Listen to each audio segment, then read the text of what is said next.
नमस्कार, आप देख रहे हैं RNI न्यूज़ का ये बेहद ख़ास शो इतिहास की बात में आज का इतिहास यानी 3 जून का इतिहास। आज के इतिहास में आपका स्वागत है। मैं हूं आपके साथ गुफरान खान। आज के इतिहास में हम आपको ले चलेंगे 3 जून के सफ़र पर।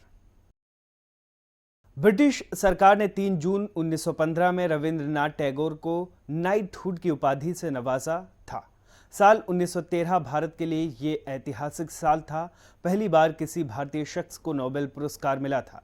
टैगोर को उनकी रचना गीतांजलि के लिए नोबेल मिला। गीतांजलि मूल रूप बेंगलोर में लिखी गई थी। वो एशिया के पहले इंसान थे जिनको नोबेल प्राइज मिला। रविंद्रनाथ टैगोर जी दुनिया के एकमात्र लेखक थे जिसकी 2 रचनाओं को भारत और बांग्लादेश ने अपने राष्ट्रगान के रूप में चुना। रविंद्रनाथ टैगोर जी ने कभी भी असहयोग आंदोलन का समर्थन नहीं किया।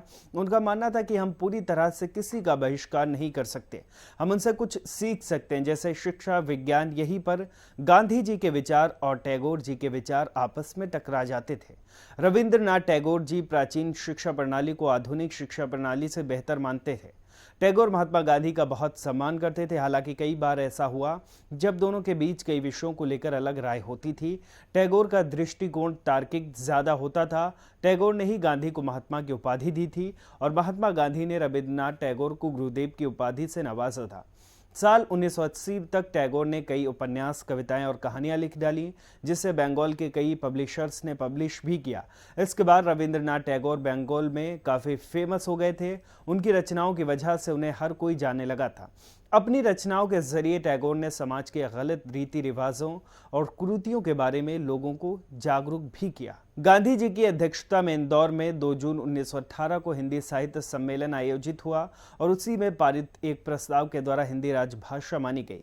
महात्मा गांधी ने हिंदी को राष्ट्रभाषा बनाने का महान स्वप्न देखा था। वो हिंदी साहित्य सम्मेलन की अध्यक्षता करने 2 बार इंदौर आए थे। इसमें गांधी ने हिंदी को राष्ट्रभाषा बनाने का समर्थन करते हुए ऐतिहासिक वक्तव्य भी दिया। अगर हिंदुस्तान को हमें सचमुच एक राष्ट्र बनाना है तो चाहे कोई माने या ना माने, राष्ट्रभाषा हिंदी ही बन सकती है। हिंदी को जो स्थान प्राप्त है वो किसी दूसरी भाषा को कभी नहीं मिल सकता। हिंदू मुसलमान दोनों को मिलकर करीब 2200 करोड़ मनुष्यों की भाषा थोड़े बहुत फिर से हिंदी हिंदुस्तान ही हो सकती है। 3 जून को किन किन व्यक्तियों का निधन हुआ था? कहते हैं बड़े मुकाम पर पहुंचने के लिए नियति आपको छोटे छोटे हादसों से मिलाती है। 22 वर्षीय कैसियस मर्सेलस क्ले ही आगे चलकर मोहम्मद अली के नाम से प्रसिद्ध हुए। बहुत से लोगों के लिए ये बात भी एक पहेली है कि आखिर कैसियस मर्सेलस क्ले कैसे मोहम्मद अली बन गए। बता दें कि कैसियस ने 6 मार्च 1964 के दिन इस्लाम धर्म कबूल करने की घोषणा की थी, जिसके बाद वो इस्लाम कबूल कैसियस क्ले से मोहम्मद अली हो गए।